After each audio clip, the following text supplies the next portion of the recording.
শ্রীমদ্ ভগবদ্গীতা যথাযথ একাদশ অধ্যায় বিশ্বরূপ দর্শন যোগ শ্লোক নাম্বার 10 ও 11। শ্লোক নাম্বার 10। অনেক বক্তা নয়ন মনে অনেক অদ্ভুত দর্শনম অনেক দিব্য ভরণম দিব্য নেকে দতায়ুধম।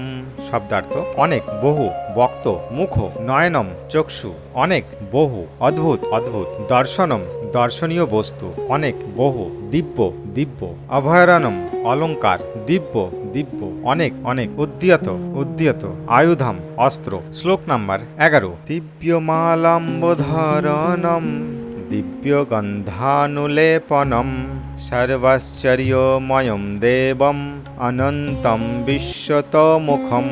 শব্দার্থ দিব্য দিব্য মাল্য মালা অম্বরধরম বস্ত্র শোভিত দিব্য দিব্য গন্ধ গন্ধ অনুলেপনম অনুলিপ্ত সর্ব সমস্ত আশ্চর্যময়ম আশ্চর্যজনক দেবম দ্যুতিময় অনন্তম অন্তহীন বিশ্বতোমুখম সর্বত্র পরিব্যাপ্ত। অনুবাদ: অর্জুন সেই বিশ্বরূপে অনেক মুখ অনেক নেত্র ও অনেক অদ্ভুত দর্শনীয় বস্তু দেখলেন। সেই রূপ অসংখ্য দিব্য অলঙ্কার সজ্জিত ছিল এবং অনেক উদ্যত দিব্য বস্ত্র ধারণ করেছিল। সেই বিশ্বরূপ দিব্য মালা ও দিব্য বস্ত্রে ভূষিত ছিল এবং তার শরীর দিব্য গন্ধ দ্বারা অনুলিপ্ত ছিল। সবই ছিল অত্যন্ত আশ্চর্যজনক জ্যোতির্ময় অত্যন্ত ও সর্বব্যাপী। তাৎপর্য: এই শ্লোক দুটিতে অনেক শব্দটির বহুবার ব্যবহারের দ্বারা বুঝতে পারা যায় যে ভগবানের যেসব হস্ত পদ মুখ ও অন্যান্য রূপের অভিপ্রকাশ অর্জুন দেখছিলেন সেগুলির সংখ্যার কোনো সীমা ছিল না। ভগবানের এই প্রকাশগুলি সারা ব্রহ্মাণ্ড জুড়ে পরিব্যাপ্ত ছিল,